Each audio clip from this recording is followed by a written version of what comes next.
अखिल भारतीय रवा राजपूत एकता एवं सेवा समिति की सानिध्य में रवा क्षत्राणी संघ भारत ने समाज को जागरूक करने के लिए और महिलाओं को आत्मनिर्भर बनाने के लिए नारायणा विहार सनातन धर्म के क्षत्राणी शक्ति द्वारा सांस्कृतिक कार्यक्रम आओ सखी संग बात करे आत्मनिर्भर की ओर चले कार्यक्रम का आयोजित किया गया।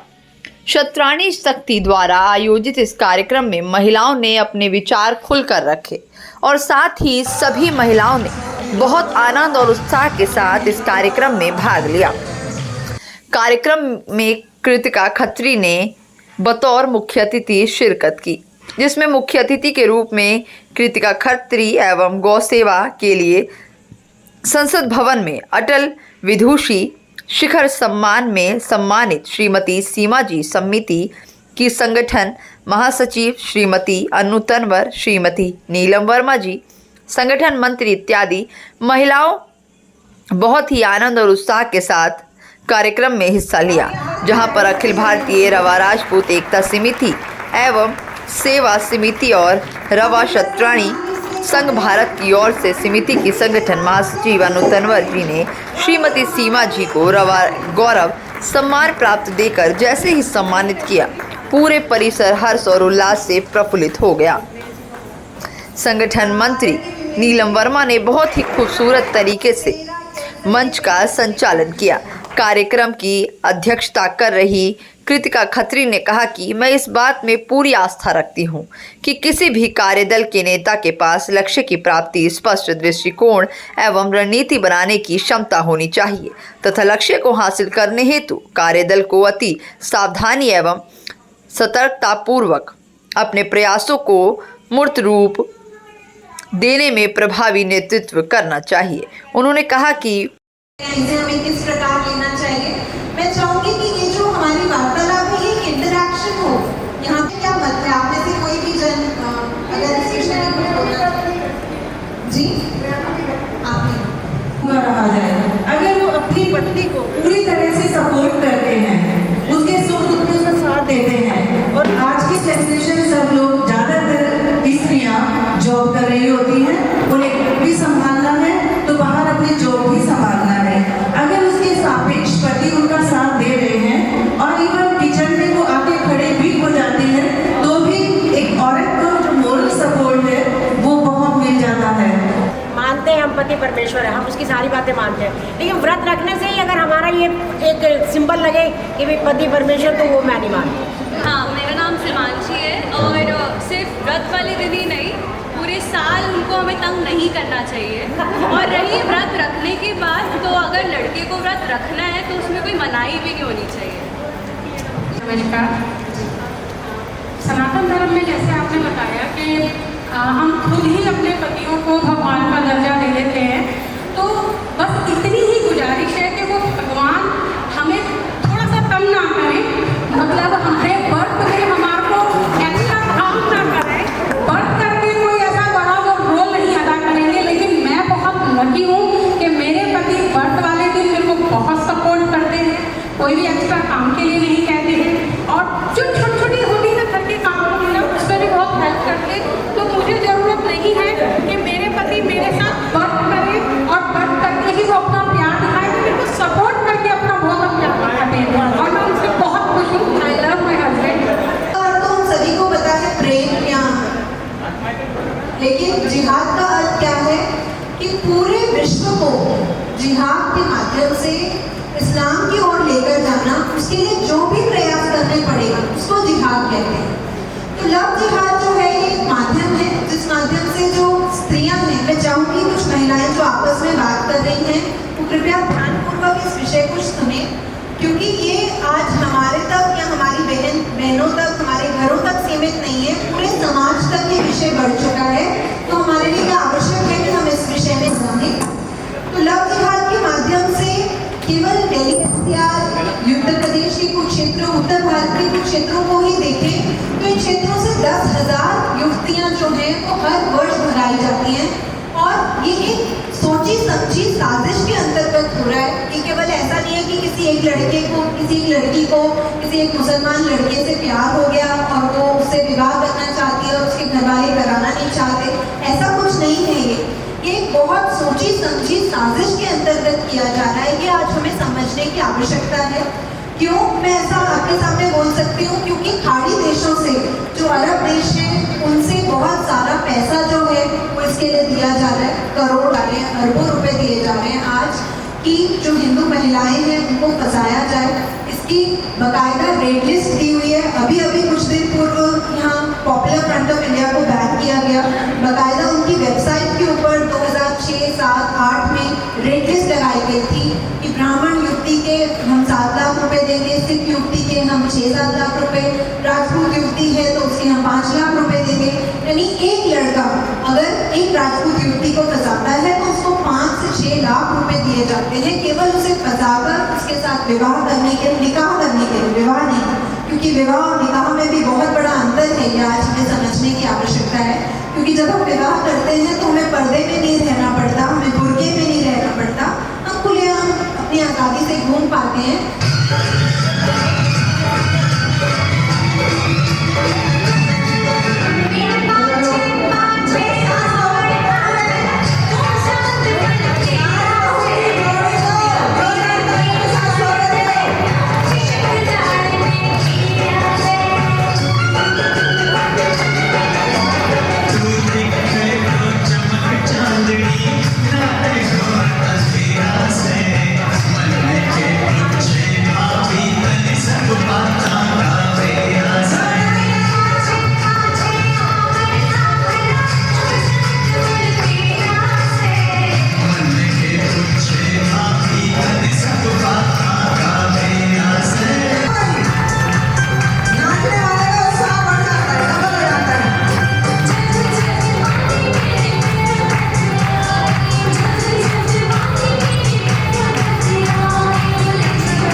यहाँ तक कि आप जो वृंदावन और मथुरा भी जाते हैं ना, वहाँ पर भी जो मांगने वाले हैं वो अधिकतर मुस्लिम लोग हैं। और ये जो हमारा यूपी का क्षेत्र है, खतौली क्षेत्र, अभी कुछ समय पहले पता चला जो जमीन 40 लाख रुपए में बिकती है वो 70-80 लाख रुपए में बिक रही है। कौन खरीद रहा है? मुस्लिम भाई खरीद रहे हैं कि उन्हें काम करना है। उनके पास इतना पैसा कहाँ से आया? उनको बाहर से पैसा मिल रहा है। और हमारे अपने ही कुछ भाई सिर्फ पैसे के लालच में वहाँ मुसलमानों को बसाते जा रहे हैं। तो कृपया अपने स्लीपर में हर चीज़ पे ध्यान दें, कोशिश करें कि हम इनसे बचें। तो आपने बहुत अच्छी कृतिका की जानकारी, बहुत बहुत ज़्यादा अच्छी थी। एक बार जोरदार तालियां।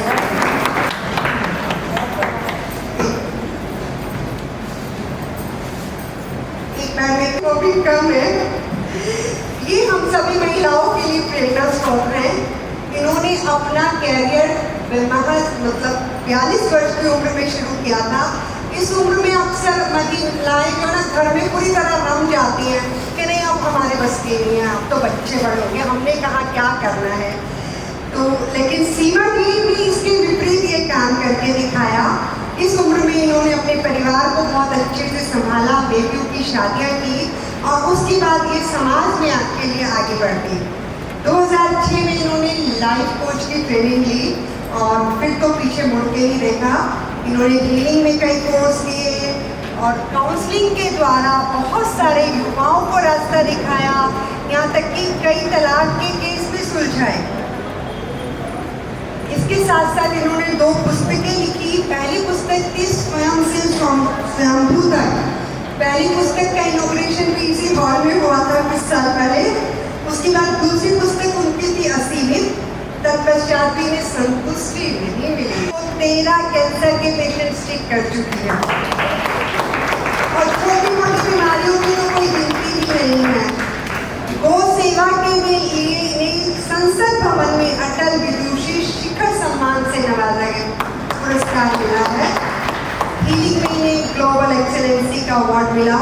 हरियाणा में भी इन्हें गौ सेवा के लिए शान हरियाणा पुरस्कार मिला। इन्होंने पूरे विश्व भर के युवाओं, बुजुर्गों सभी के स्वास्थ्य के लिए अपना YouTube चैनल बनाया, सीमा स्वस्ति द सॉल सिनर्जिस्ट, जो बहुत सफलतापूर्वक चल रहा है। और सबसे बड़ी बात जिसके लिए हम इन्हें सम्मान करना चाहते हैं स्पेशल, वो है कि 5 सितंबर अभी पिछले ही माह इनको पतंजलि योग पीठ से स्वयं रामदेव जी के यहाँ से फोन आया और उनका कैंसर पर एक बहुत बड़ा विश्व के लेवल का, इंटरनेशनल लेवल का जो है सेमिनार था।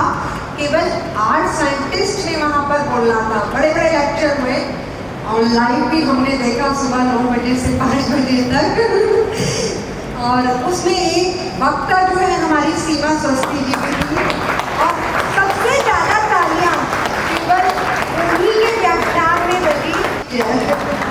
तो इस प्रकार पारिवारिक जिम्मेदारियां निभाते हुए हमारे समाज और मतलब उन्होंने हमें भी वो प्रेरणा देती है समाज और परिवार में कैसे संतुलन बनाया जाता है। एक बात सीमा जी से सीखनी चाहिए। सीटियाँ उन्हें मुबारक जिन्हें छत पर जाना है, मेरी मंजिल तो आसमान है, रास्ता मुझे खुद बनाना है। आदरणीय सीमा स्वस्ति जी और उनका सम्मान करेंगी। और सबसे खुशी की बात यह है कि सीमा स्वस्ति जी हमेशा हमारे साथ रहती हैं। जब एक आवाज दो सीमा स्वस्ति हारे। ये हमारा सौभाग्य है कि इतनी बड़ी हस्ती हमारे साथ है, तो इसके लिए जोरदार तालियां होनी चाहिए। और हम इनका सम्मान इसलिए कर रहे हैं कि हमारी विभूति के साथ हम लोग जुड़े हुए हैं और ये हमारा भी एक हिस्सा है।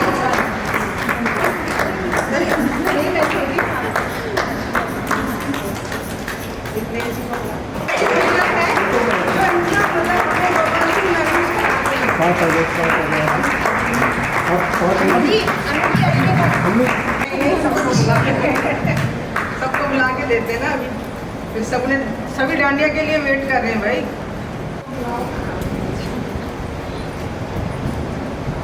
दुर्गेश नंदिनी जी, अर्चना जी ले लेती हैं। आपके सब कुछ मेरे पास है, वही आपके पास है। मैंने सिर्फ एक सोच रखी थी कि अब तक मैंने अपने परिवार को संभाला है और बहुत सारी मेरी परिवार की महिलाएं यहाँ पर बैठी हैं, मुझे शुरू से जानते हैं। मैं प्रत्येक महिला को ये बोलूँगी तो केवल एक सोच और उस सोच पर 24 घंटे ये मनन चिंतन करते रहना है कि मुझे कुछ करना है, बस इतना ही करना है। बाकी ऊपर वाला काम करेगा, आपको कुछ काम करने की ज़रूरत नहीं है, बाकी सभी काम ऊपर वाले का होता है। केवल आप ये सोचें कि मुझे कुछ करना है।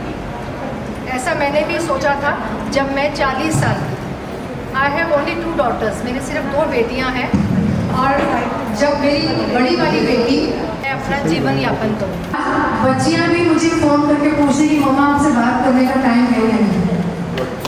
तो मैं ये चाहती हूँ कि एक महिला जो अक्सर आज हमारा अगर भारत का हम सर्वे करें तो भारत की 98% महिलाएं डिप्रेशन में जा रही हैं।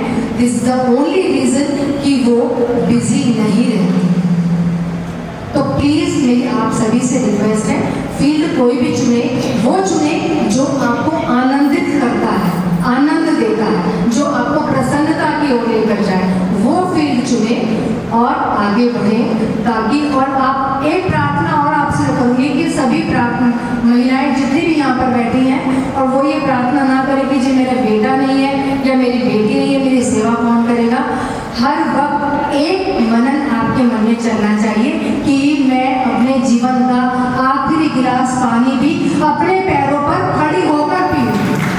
कोई मुझे पानी का गिलास पूछे भी नहीं। क्यों पूछना है?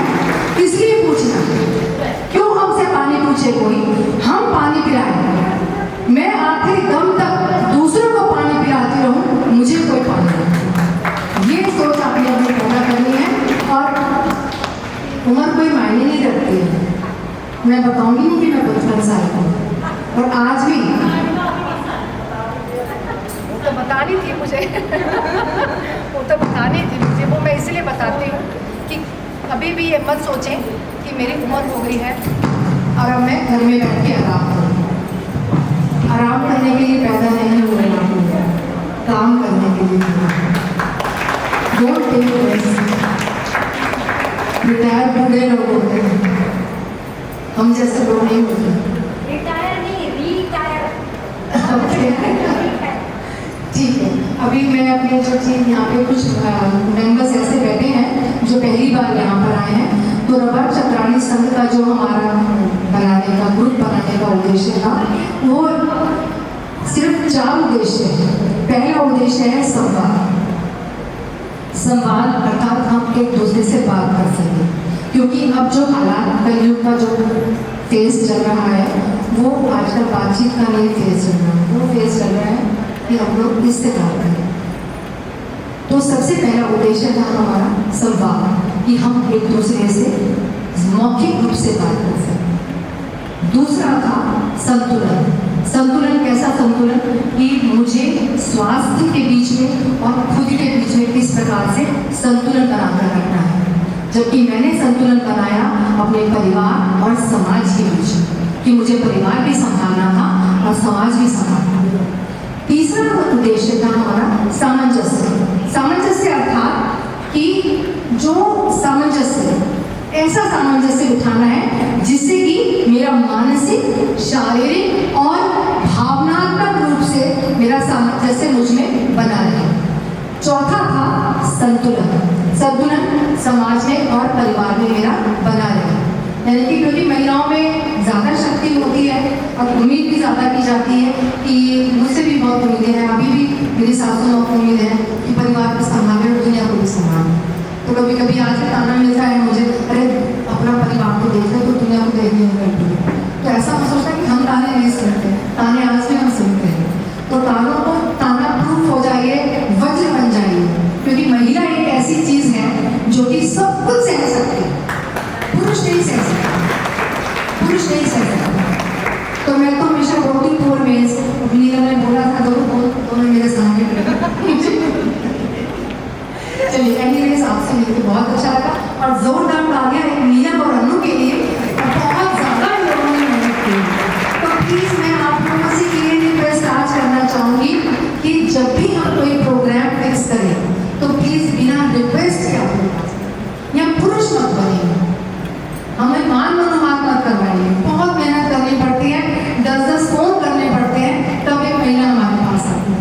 तो don't be a male, be a female. हम एक प्रोग्राम ग्रुप में रखें और आप हमारे पास तुरंत आपके पास आना चाहिए कि जी हम आ रहे हैं। तो वो होता है काम करना। तो इन्होंने बहुत मेहनत की है, एक बार जोर काम करें।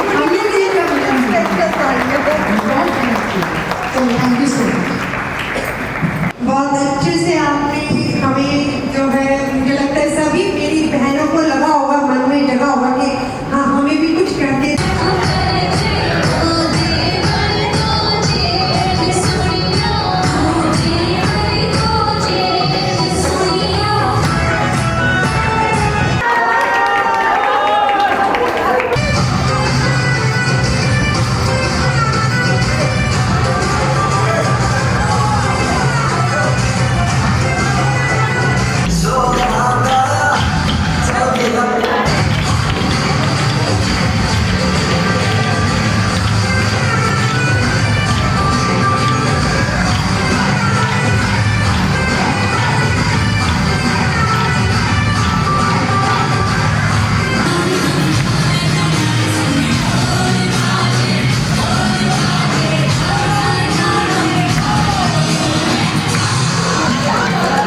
क्षत्राणी संघ की राष्ट्रीय संगठन महासचिव श्रीमती अनु तनवर ने मीडिया से बात करते हुए कहा कि 21वीं सदी में महिलाओं ने न सिर्फ धन अर्जन करने में भूमिका दर्ज कराई है, बल्कि भावी संगठनों का निर्माण करते हुए सामाजिक नैतिकता की बाध्यताओं को पार करते हुए घर एवं कार्यस्थल पर ही नहीं, महिलाओं ने जीवन के हर क्षेत्र में अभूतपूर्व प्रगति की है। उन्होंने कहा कि अगर आज की युवा क्षत्राणी सत्य के रास्ते नहीं है तो आपको किसी भी तरह की पूजा या उत्सव मनाने का कोई अधिकार नहीं है। आपको अपने से बड़े की इज्जत और सम्मान करना ही होगा, नहीं तो आपको भी आने वाले समय में आपके बच्चे इज्जत नहीं देंगे। रवा राजपूत समाज की महिलाओं ने कहा कि विनम्र, सुशील और चरित्रवान बनना पड़ेगा, तभी हम समाज सेवी बन पाएंगे। आप सब भविष्य की उम्मीद हो। मैं रवा राजपूत समाज की हर महिला से अपील करती हूँ कि आप बुराई, नशा, अभिचार के खिलाफ आवाज़ उठाएं। उन्होंने महिलाओं से अपील की कि गांव में सद्भाव, भाईचारा और विकास के लिए कार्य करें। देखो, आज का प्रोग्राम मैंने सभी महिलाओं के लिए, जो भी हमारे त्यौहार आ रहे हैं, ये त्यौहार हमें क्यों मनाने चाहिए, क्योंकि धीरे धीरे हमारे घर परिवार से सब बच्चे, हमारे बुजुर्ग जो हमें बताना चाहते थे वो नहीं बता पाए। किसी किसी के घर में तो बुजुर्ग नहीं है, तो हम अपने महिलाओं को इकट्ठा करके अपने त्योहारों के बारे में बहुत अच्छे से जानकारी देना चाहते हैं। और मैंने आज अपने प्रोग्राम में एक चीफ गेस्ट के तौर पर बुलाया था कीर्तिका खत्री जी को, जिन्होंने हमारे धर्म के बारे में, हमारे जो ये 5 दिनों का पर्व आ रहा है इसके बारे में और करवा चौथ के बारे में हमें बहुत डिटेल से और लॉजिकली समझाई है सभी बातें, जो मुझे लगता है कि सभी महिलाओं को बहुत पसंद आई है। मुझे तो बहुत खुशी होती है जब मैं जो प्रोग्राम करती हूँ उसमें मेरे पास जितनी भी महिलाएं हमेशा बढ़ के ही आती हैं। तो मैं चाहती हूँ कि हर बार मैं इसी तरह का प्रोग्राम बढ़ा के करती रही और अपनी महिलाओं के लिए नई नई चीज़ें लाती रहूँ। मैं तो घर से बाहर ज़्यादातर निकलती ही रहती हूँ, मुझे अच्छा लगता है ऐसे प्रोग्राम में अक्सर जाती रहती हूँ। इसमें मेरे को बहुत कुछ सीखने को मिलता है और जो मेरे पास है मैं बताती हूँ सबको। तो मैं आज जब जिहाद के बारे में थोड़ा सा बोल लूँगी, जैसे बहन जी ने बोला, तो हमारी बच्चियों को पता ही नहीं लगता वे मुसलमान बच्चे हैं, वो नाम बदल के आते हैं, आधार कार्ड भी डुप्लीकेट बनवा के आते हैं। तो उसमें मैं बच्चों को यही समझाऊंगी, बेटा कि पहचान करो, ये बच्चे हमारी जाति के नहीं है, वे हमारी हुलिया हमारे तरह का बनाते हैं। नाम रमेश, सुरेश, जयप्रकाश ऐसा नाम रख के वे आते हैं, हमारे दाएँ बाएँ रहते हैं, लेकिन हमारी बच्चियाँ उन्हें पहचान नहीं पाती। हम बच्चों को ये कहने लगे जिहाद मत करो, ये ना करो, तो उनको पता ही नहीं है, क्योंकि वे गलती यहाँ से होती है तो उनको पहचान ही नहीं होती कि हमारी बिरादरी का नहीं है, ये हिंदू धर्म का नहीं है। वे हिंदू धर्म का चोला पहन के ही हमारे बीच में रहते हैं और हमारे बच्चे को गुमराह करते हैं। जोर से मैं यहाँ प्रोग्राम के लिए आई हुई हूँ। कैसा लगा ये प्रोग्राम? ये प्रोग्राम बहुत ही अच्छा है, पहली बार मैंने स्टेज पे परफॉर्मेंस किया है, मुझे बहुत ही अच्छा लगा। थोड़ा सा डर लग रहा था, लेकिन मेरी सास जो है उन्होंने मुझे बहुत ज़्यादा कॉन्फिडेंट किया स्टेज पे और मुझे बहुत अच्छा लगा। मैं हमेशा यही चाहती हूँ कि सब बहनों को मैं यही बोलना चाहूँगी कि हमारी जो अपनी बेटियाँ हैं वो तो दूसरों की अमानत है जिसके घर पे चली गई, लेकिन हमारे घर में जो बेटी आई है तो वो हमारी असली बेटी है। तो मैं यही सबसे बहनों से हाथ जोड़ के मैं यही विनती करूँगी कि सब बहनें अपनी बहू को बहू ना समझ के बेटी ही समझे और उसका हर दुख सुख में अपना, जैसे दुख सुख में अपनी बेटी का साथ देते तो वैसे बहू का भी साथ दे। मेरा नाम दुकेश नंदनी है। देखिए, आज मैं फ़र्स्ट टाइम यहाँ पर इनवाइटी हूँ और मुझे यहाँ आकर के बहुत अच्छा लगा, क्योंकि आज जो महिलाओं के विचार मैंने यहाँ पर सुने हैं, अभी तक तो ये सोचा जा रहा था कि जो हमारी कास्ट है, जो राजपूत कास्ट है, उसमें महिलाओं को इतनी फ्रीडम नहीं है, लेकिन यहाँ आने के बाद जो महसूस हुआ कि महिलाएं कितना कुछ कर रही हैं, तो हमें बहुत ज़रूरत है अपने घर में जो लड़कियाँ हैं हमारी, उनको हम फ्रीडम दें। एजुकेशन के पॉइंट ऑफ व्यू से अगर वो कहीं बाहर जाना चाहती हैं तो हमें उनको संस्कार देते हुए उन्हें बाहर भेजा जाए। और जो हमें आज यहाँ देखने को मिला है तो वाकई ये चीज़ काबिल तारीफ़ है कि इन बहनों ने इतना अच्छा जो अरेंजमेंट था इनका वो बहुत ही अच्छा था। नाम सुरेश बालियान है और मैं नारायण से ही जहाँ पर आज हमने प्रोग्राम रखा हुआ है, हमारी बहन अम्मी ने प्रोग्राम रखा हुआ है, लेकिन मैं वहाँ भी बोलती हूँ। और मैं एक जाट समाज से होती कि एक समाज के किसी होता समाज से हट के लोगों को चलना है, और जिसमें मैं हूँ, मैं भारतीय जनता पार्टी में हूँ, वाइस प्रेसिडेंट हूँ डिस्ट्रिक्ट रोलवा की। तो हमारे यहाँ पर कोई जाति, धर्म या कोई विशेष नहीं होता, हम सब बराबर होते हैं। भाभी जो हमारे गाइड करती हैं और जो यहाँ पर प्रोग्राम करती हैं, जहाँ भी प्रोग्राम होता है वो मुझे हमेशा बताती है, हमें बहुत अच्छा लगता है। तो इससे हमें एक प्रेरणा भी मिलती है। तब से कोरोना आया, हम लोग कहीं ना कहीं अपसेट हो चुके हैं।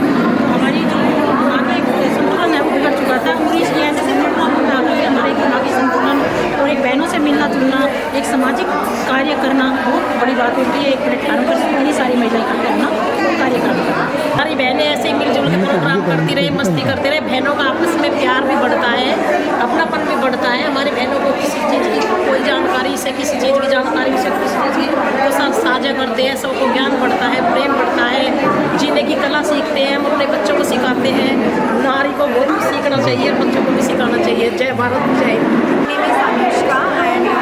I am working as a HR in a company and about today like usually हम लोगों को नहीं पता होता यंग जनरेशन को कि धर्म क्या है, सनातन धर्म क्या है। सो आई लाइक कि उनको थोड़ी नॉलेज मिली एंड ऑफकोर्स आई थिंक उनका एक सीमा है जो डॉक्टर की था क्योंकि मेरे को नॉलेज मिली। मैं नीलम वर्मा, मैं अखिल भारतीय रवा शतराणी संघ की संगठन मंत्री हूँ। और प्रोग्राम ये हमने इसलिए किया था कि बहुत दिन से हम महिलाओं को एकत्र नहीं कर पा रहे थे और त्यौहार भी आ गया था तो हमें तो बहाना मिल गया मिलने का।